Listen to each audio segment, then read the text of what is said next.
How mad is that? What the hell are you paying a licence fee for if your national broadcaster can't show your national athletes competing at the Olympic Games whenever you want to see it, as long as there's not more than 2 sports on at a time, which there is because it's the bloody Olympics.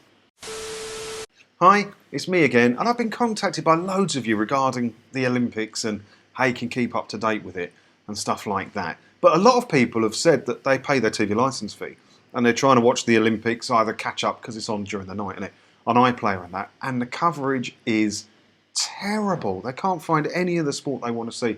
And why is that? Well, let's take a look at it with this article that I've got here, because I think it's taken the piss a little bit by the BBC, this one. Let's take a look. Why is the BBC not showing as much of the Olympics this year? And the BBC has had to scale back what it can show on TV. Many British people have become used to the BBC having cutting-edge coverage of the Olympics, so there has been some confusion this year about both the lack of additional sports on the red button and why this year's games seem to have been scaled back so dramatically. And I've heard this from family members as well. I have family members that pay the TV licence. It's their choice. It's okay. I don't mind. If they want to use it, they use it. And they're saying that it's crap. It's crap. They hit the red button or they're going on iPlayer and they just can't find any good sports. So what is going on? If you want to watch the Olympics this year, you can still do so on the BBC, but the red button coverage has gone and the corporation is now only able to show 2 sports at the same time. That's enough to fill BBC 1 and 2, but not enough to allow viewers to access some of the more nice and arguably more interesting sports.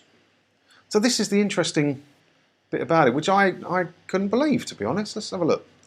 Discovery has the rights to show the Olympics in full on its pay TV Eurosport channels, which you can access on Sky and Virgin. You can also access on-demand streams via the Discovery Plus app, and you can currently get an advert for Discovery Plus, which I'm not gonna promote. So why did this happen?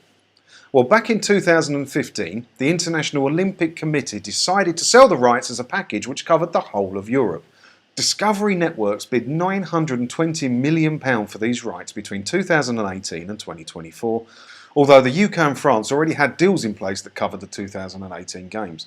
This deal has meant that the BBC can show a wide selection of sports, but only 2 at a time. And that's in stark contrast to London 2012, when the corporation offered HD streams over 24 live channels, adding up to around 2,500 hours of programming. An absolute mammoth operation, and one that clearly set British expectations very high for the coverage of the Games. That's mad though, isn't it? That's mad. So our national broadcaster, hasn't got access to all of the Olympics. They can't show it. How mad is that? What the hell are you paying a licence fee for if your national broadcaster can't show your national athletes competing at the Olympic Games whenever you want to see it, as long as there's not more than 2 sports on at a time, which there is because it's the bloody Olympics. In the UK, we do have rules which govern rights, and these protect the crown jewels of sport, and the Olympics falls into Category A, which mandates that they must be available on a UK free-to-air channel. In the case of the Olympics, that usually means the BBC, and a separate deal with the International Paralympic Committee allows Channel 4 to show the sports until 2024.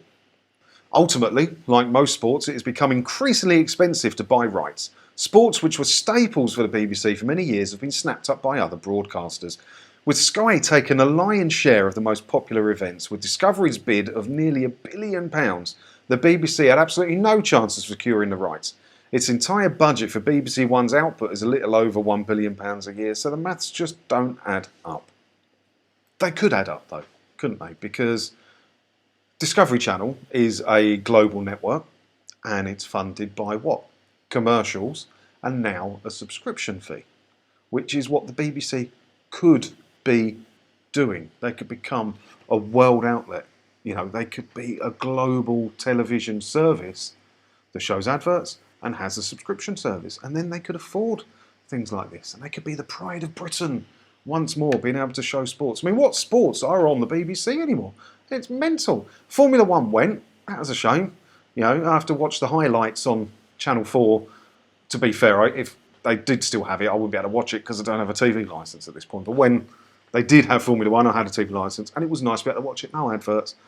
Nothing like that. They don't have any of the good football now, and now they can only show 2 at a time sports on the Olympics. Something's not working, BBC, is it? Something's not working, lads, and we've got to get this sorted out.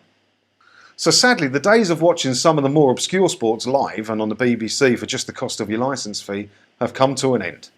The UK's rules on sport do mean the Olympics will stick around for some time on free-to-air TV, but the days of 24 channels carrying everything from surfing to skateboarding are long gone. Alright, the bonus part here for people like myself without a television licence is that you don't need a TV licence to watch Discovery Plus's catch-up services. So I'm doing a free trial on Discovery Plus, which has allowed me to watch the Olympics. I love the Olympics. I love it. I'll sit there and watch the most obscure sport I would never watch. And as long as I've watched it for 5 minutes, I'm now, approved and qualified to comment on it as well and to judge it. What was we watching yesterday, me and the missus, on the catch-up on there? It was the women's gymnastics. We was watching on this. She likes a bit of gymnastics. And after 5 minutes, I was fully qualified to tell them what they were doing wrong. And that's the brilliance of the Olympics. But you're not getting that on the BBC, are you? And without a licence fee, you can't access BBC iPlayer. So go and have a look. I haven't got any links for it or anything like that. You can go Discovery Plus. You should be able to get a 30-day free trial for that. And that'll cover you for the Olympics, won't it? But if you haven't got a telly licence, make sure that you're watching it on demand, like myself. You can't watch the sports as they're live. But because it's happening overnight, you don't want to anyway. You want to watch it during the day, don't you? On catch up. Brilliant. It's perfect to do that. But something's got to happen with the BBC and it because they're losing everything. They're losing it. They reckon they haven't got the money to make half-decent TV shows now. Netflix has got all the money.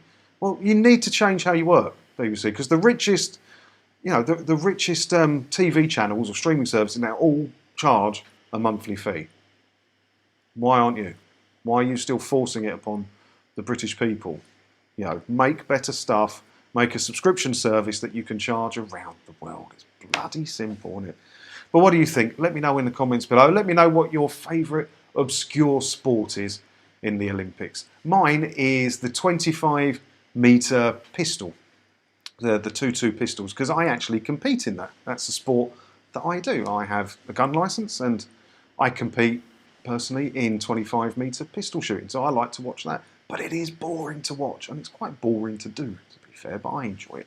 What's your favourite obscure sport from the Olympics? Let me know in the comments below. While you're down there, don't forget to hit the subscribe button, the like button, other things that people say at the end of YouTube videos. And I'll see you in another video again soon. Thanks for watching.